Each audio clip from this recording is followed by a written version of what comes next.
Hello' বন্ধুসকল, আজি আপোনালোকৰ সৈতে আলোচনা কৰিবলৈ ওলাইছোঁ আসাম হিষ্টৰীৰ এনচিয়েণ্ট হিষ্টৰীৰ ক্লাছ নম্বৰ 1। এইটো আপোনালোকৰ জিটি, এডিআৰই, এনি আদাৰ্ছ যিকোনো ধৰণৰ কম্পিটিটিভ এক্সাম দিবৰ কাৰণে আপোনালোকৰ এইটো সফল হ'ব। গতিকে মোৰ আজি ক্লাছটো ষ্টাৰ্ট কৰাৰ আগতে মোৰ ষ্টাডি উইথ জেম চেনেলটো ছাবস্ক্ৰাইব কৰি দিবা, লগতে বেল আইকনটো বজাই দিব আৰু আপোনালোকৰ ফ্ৰেণ্ডছ সাৰ্কুলৰ সৈতে এই ভিডিঅ'টো শ্বেয়াৰ কৰিব, যাতে তেওঁলোকেও যিবিলাকে প্ৰিপাৰেশ্যন কৰি আছে ডক্টৰ এক্সামৰ কাৰণে তেওঁলোকেও যাতে এই ভিডিঅ'টো চাই অলপ হ'লেও উপকৃত হ'ব পাৰে। গতিকে পলম নকৰি আজিৰ ভিডিঅ'টো আৰম্ভ কৰিছোঁ, চাই থাকক। কি কৈছে? প্ৰাচীন যুগ কেতিয়াৰ পৰা আৰম্ভ হৈছে? 350 পৰা 1206 খ্ৰীষ্টাব্দ। আমি এতিয়া আলোচনা কৰিম বৰ্মন বংশ। বৰ্মন বংশৰ প্ৰতিষ্ঠাপক আছিল পুষ্যবৰ্মন। বৰ্মন বংশৰ প্ৰতিষ্ঠাপক পুষ্যবৰ্মন। ঐতিহাসিকভাৱে প্ৰথম ৰজাই কামৰূপক শাসন কৰিছিল পুষ্যবৰ্মনে, আৰু পুষ্যবৰ্মন সমুদ্ৰগুপ্ত সমসাময়িক আছিল আৰু উপাধি লৈছিল তেওঁ মহাৰাজা ধীৰাজ। ভেৰি ইম্পৰ্টেণ্ট কুৱেশ্যন এইটো হ'ব কি পুষ্যবৰ্মনে কোনটো উপাধি লৈছিল? মহাৰাজা ধীৰাজ। আৰু পুষ্যবৰ্মন কি আছিল? বৰ্মন বংশৰ প্ৰতিষ্ঠাপক আছিল। এই দুটা কুৱেশ্যন বেছি ইম্পৰ্টেণ্ট, এই দুটা কুৱেশ্যন আপোনালোকে মনত ৰাখিব। আৰু পুষ্যবৰ্মনৰ পিছত সমুদ্ৰ বৰ্মন, বালা বৰ্মন, কল্যাণ বৰ্মন, গণপতি বৰ্মন আৰু মহন্ত বৰ্মনে ৰাজত্ব কৰিছিল। নেক্সটলৈ যাওঁ। এতিয়া আহিল বালা বৰ্মন। বালা বৰ্মনৰ কন্যা অমৃতপ্ৰভা কাৰ লগত বিয়া হৈছিল? কাশ্মীৰৰ ৰজা বেগবাহৰ সৈতে বিয়া হৈছিল। তেওঁৰ লগত পিতৃ গুৰু স্তম্পা তেখেতেও আছিল বুলি কোৱা হয়। স্তম্পাই কি কৰিছিল? কাশ্মীৰত স্তম্পা নামেৰে এটা স্তূপ স্থাপন কৰিছিল, আৰু অমৃতপ্ৰভাই বিদেশী সন্যাসীৰ সুবিধাৰ্থে কাশ্মীৰত অমৃত ভৱন প্ৰতিষ্ঠা কৰিছিল। তাৰপিছত আহিল কল্যাণ বৰ্মন। তেওঁ দবকা কামৰূপৰ ৰাজ্যৰ লগত সংযুক্ত কৰি চীনলৈ কূটনৈতিক মিছন প্ৰেৰণ কৰিছিল। চীনত তেওঁক ইউ চাই নামেৰে জনা গৈছিল। কাক ইউ চাই নামেৰে জনা গৈছিল? কল্যাণ বৰ্মনক ইউ চাই নামেৰে জনা গৈছিল। নেক্সট পইণ্টত কি আছে? এতিয়া আহিল মহেন্দ্ৰ বৰ্মন। মহেন্দ্ৰ বৰ্মনে প্ৰথমে গুপ্ত সেনাৰ সৈতে সফল যুদ্ধ চলাইছিল, আৰু মহেন্দ্ৰ বৰ্মনে অশ্বমেধ যজ্ঞ সম্পাদন কৰিছিল। এই কুৱেশ্যনটো ভেৰি ইম্পৰ্টেণ্ট, আপোনালোকে এইটো নোটছ ডাউন কৰি ল'ব। মহেন্দ্ৰ বৰ্মন আছিল একমাত্ৰ অশ্বমেধ যজ্ঞ সম্পাদন কৰা ব্যক্তি, আৰু ভাস্কৰ বৰ্মনৰ ৰাজত্বকালৰ শিখৰত উপনীত হৈছিল এই মহেন্দ্ৰ বৰ্মন। তাৰপিছত চোৱা, এতিয়া আহিল ভাস্কৰ বৰ্মন। বহুত ইম্পৰ্টেণ্ট, ভাস্কৰ বৰ্মনৰ বিষয়ে পৰীক্ষাত আহিয়ে থাকে, গতিকে আপোনালোকে এই টপিকটো ভালদৰে চাব। আৰু ভাস্কৰ বৰ্মনৰ পিতৃৰ নাম কি আছিল? সেইটো হৈছে কি হস্তিত বৰ্মন। 594 খ্ৰীষ্টাব্দৰ পৰা এটা নতুন যুগৰ ভাস্কৰাব্দ আৰম্ভ হৈছিল, আৰু ভাস্কৰ বৰ্মনৰ ৰাজত্বকালতে কি আহিছিল? হিউৱেন চাঙে কামৰূপলৈ আহিছিল, আৰু হিউৱেন চাঙৰ কিতাপখনৰ নাম হৈছে কি CUK। আৰু হিউৱেন চাঙৰ বিদায়ৰ সময়ত ভাস্কৰ বৰ্মনে তেওঁক বৰষুণ আৰু ঠাণ্ডাৰ পৰা ৰক্ষা পাবৰ কাৰণে এটা ছালৰ টুপি উপহাৰ হিচাপে দিছিল। এইটো লাইনত আপোনালোকে ভাস্কৰ বৰ্মনৰ ৰাজত্বকালত হিউৱেন চাঙে ক'ত আহিছিল? কামৰূপলৈ আহিছিল, এইটো কথা মনত ৰাখিব। আৰু হিউৱেন চাঙৰ একমাত্ৰ পুথিখনৰ নাম হৈছে কি CUK, এইটো কথা মনত ৰাখিব। তাৰপিছত হিউৱেন চাঙে কি কৰিছিল? হিউৱেন চাঙৰ যেতিয়া বিদায় হৈছিল, বিদায়ৰ সময়ত ভাস্কৰ বৰ্মনে কি দিছিল? বৰষুণ আৰু ঠাণ্ডাৰ পৰা ৰক্ষা পাবৰ কাৰণে এটা ছালৰ টুপি উপহাৰ হিচাপে দিছিল। এই চাৰিটা কথা আপোনালোকে মনত ৰাখিব। তাৰপিছত ভাস্কৰ বৰ্মন আছিল হৰ্ষবৰ্ধন আছিল ভাস্কৰ বৰ্মনৰ সমসাময়িক, আৰু ভাস্কৰ বৰ্মনে তেওঁৰ ৰাষ্ট্ৰদূত হামচাবেকক হৰ্ষবৰ্ধনক লগ কৰিবলৈ পঠিয়াইছিল। তেওঁ হৰ্ষলৈ পাত আৰু তুলিকা, এইটো বহুত ভেৰি ইম্পৰ্টেণ্ট, পাত আৰু তুলিকা নামেৰে এখন ছবিও প্ৰেৰণ কৰিছিল। আৰু তেওঁলোকে বন্ধুত্ব আছিল কাৰ মাজত? হৰ্ষবৰ্ধন আৰু ভাস্কৰ বৰ্মনৰ মাজত তেওঁলোকৰ সম্পৰ্ক আছিল বন্ধুত্বপূৰ্ণ। আৰু কনৌজত অনুষ্ঠিত এখন সন্মিলনত ভাস্কৰ বৰ্মনক সন্মান জনাইছিল, আৰু ভাস্কৰ বৰ্মনৰ মৃত্যুৰ লগে লগে এই বৰ্মন বংশৰ কি পৰে? অন্ত পৰে, শেষ হৈ পৰে। নেক্সট পইণ্টলৈ আগবাঢ়িছো। কি কৈছে? কামৰূপৰ হিউৱেন চাঙৰ বিৱৰণ।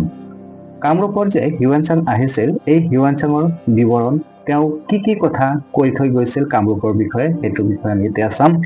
কামৰূপৰ দৈৰ্ঘ্য আছিল 1700 মাইল 1700 মাইল আছিল কি কামৰূপৰ দৈৰ্ঘ্য আৰু মানুহে কি কৰিছিল কঁঠাল আৰু নাৰিকলৰ খেতি কৰি তেওঁলোকে কামৰূপৰ মানুহবিলাকে জীৱিকা নিৰ্বাহ কৰিছিল হিউৱেন চাঙে এইবিলাক কথা কৈ গৈছে তাৰ পিছত জলবায়ু আছিল উষ্ণতা সম্পন্ন আৰু মানুহৰ আচাৰ ব্যৱহাৰ আছিল সৰল আৰু সৎ আছিল আৰু পুৰুষৰ আকাৰ সৰু পুৰুষসকলৰ কামৰূপৰ যিবিলাক পুৰুষ আছিল এই পুৰুষৰ আকাৰ আছিল সৰু আৰু গাৰ ৰং আছিল ইয়ালো বা হালধীয়া আৰু তেওঁলোকে দেৱতাক আৰাধনা আৰু বলিদান কৰা আৰু যুদ্ধৰ ওপৰত কোনো ধৰণৰ বুদ্ধৰ ওপৰত তেওঁলোকৰ কোনো ধৰণৰ বিশ্বাস নাইকিয়া আছিল এই কথাবিলাক কোনে কৈ থৈ গৈছে হিউৱেন চাঙে কামৰূপৰ বিষয়ে কৈ থৈ গৈছে এতিয়া নেক্সট পইণ্টলৈ আগবাঢ়িছো শালিস্তম্ভ বংশ শালিস্তম্ভ বংশ কিমান খ্ৰীষ্টাব্দৰ পৰা চলিছিল 650 খ্ৰীষ্টাব্দৰ পৰা 990 খ্ৰীষ্টাব্দলৈ চলিছিল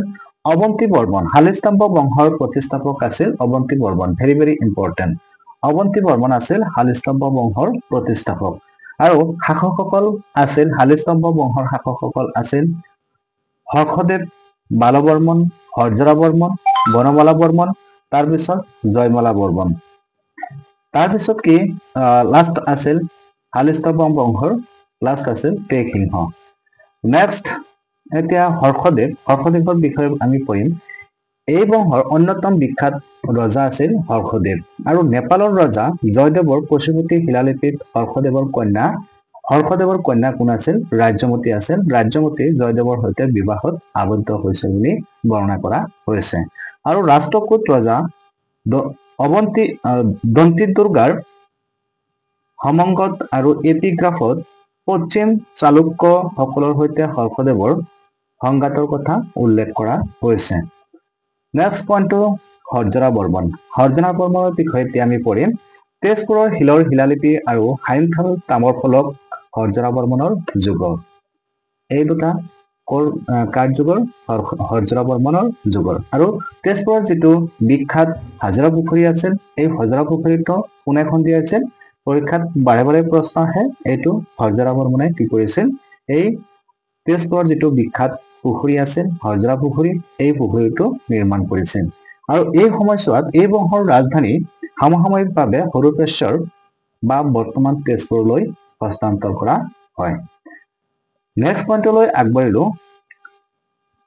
এতিয়া আহিল বনমালা বৰ্মন পুত্ৰ আছে জয়মালাৰ সপক্ষে সিংহাসন ত্যাগ কৰিছিল আৰু তেওঁৰ মৃত্যুৰ আগলৈকে উপবাস থাকিছিল আৰু জয়মালাই কি কৰিছিল বীৰবাহু নামেৰেও জনাজাত আছিল জয়মালা বীৰবাহু নামেৰেও জনাজাত আছিল ভেৰি ভেৰি ইম্পৰ্টেণ্ট নেক্সট এতিয়া আহিল তেগ সিংহ শাসন কৰিছিল 970 খ্ৰীষ্টাব্দৰ পৰা 990 খ্ৰীষ্টাব্দলৈ শালিস্তম্ভ ডাইনেষ্টিৰ শেষ শাসক আছিল কোন তেগ সিংহ আমি পাইছো শালিস্তম্ভ ডাইনেষ্টি পালো তাৰ আগতে শালিস্তম্ভ বংশৰ বা ডাইনেষ্টিৰ শেষ শাসক আছিল তেগ সিংহ এই তেগ সিংহ কি আছিল নিসন্তান আছিল তেগ সিংহৰ কোনো ধৰণৰ তাৰমানে ল'ৰা ছোৱালী নাছিল তেওঁৰ মৃত্যুৰ পিছতেই শালিস্তম্ভ বংশটো শেষ হৈছিল এই সময়ছোৱাত শংকৰাচাৰ্য কামৰূপলৈ আহিছিল নেক্সট পইণ্টলৈ আগবাঢ়িছো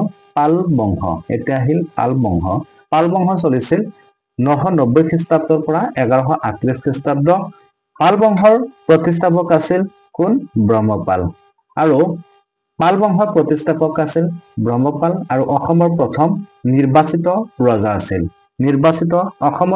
নিৰ্বাচিত ৰজা কোন ব্ৰহ্মপাল পৰীক্ষাত আহিয়ে থাকে ভেৰি ভেৰি ইম্পৰ্টেণ্ট মই আপোনালোকৰ এমচিকিউ সৈতে আপোনালোকৰ এইটো ভিডিঅ' অহা নাই কাৰণ আপোনালোকে যদি কনচেপ্ট বিলাক ভালকৈ জানে তেতিয়া এমচিকিউ বিলাক ধুনীয়াকৈ সলিউশন কৰিব পাৰিব গতিকে মই আগতে আপোনালোকক কনচেপ্টখিনি দি ল'ম তাৰপিছত আপোনালোকৰ সৈতে এই এমচিকিউ বিলাক আলোচনা কৰিম গতিকে আগত আমি কি জানিব লাগে কনচেপ্টটো আগত জানিব লাগে ঠিক আছে নেক্সট পইণ্টত আগবাঢ়িছো এতিয়া আহিল ৰত্নপালে ৰাজত্ব কৰিছিল 110 খ্ৰীষ্টাব্দৰ পৰা 140 খ্ৰীষ্টাব্দলৈ ব্ৰহ্মপালৰ পুত্ৰ আৰু পাল বংশৰ আটাইতকৈ বিখ্যাত ৰজা আছিল ব্ৰহ্মপালৰ পুত্ৰ আৰু পাল বংশৰ আটাইতকৈ বিখ্যাত ৰজা কোন আছিল ৰত্নপাল আছিল ৰত্নপালে দুটা গুৰুত্বপূৰ্ণ শিলালিপিৰ বাবে জনাজাত আছিল বৰগাঁও এইটো ক'ত দৰং ডিষ্ট্ৰিক্ট আৰু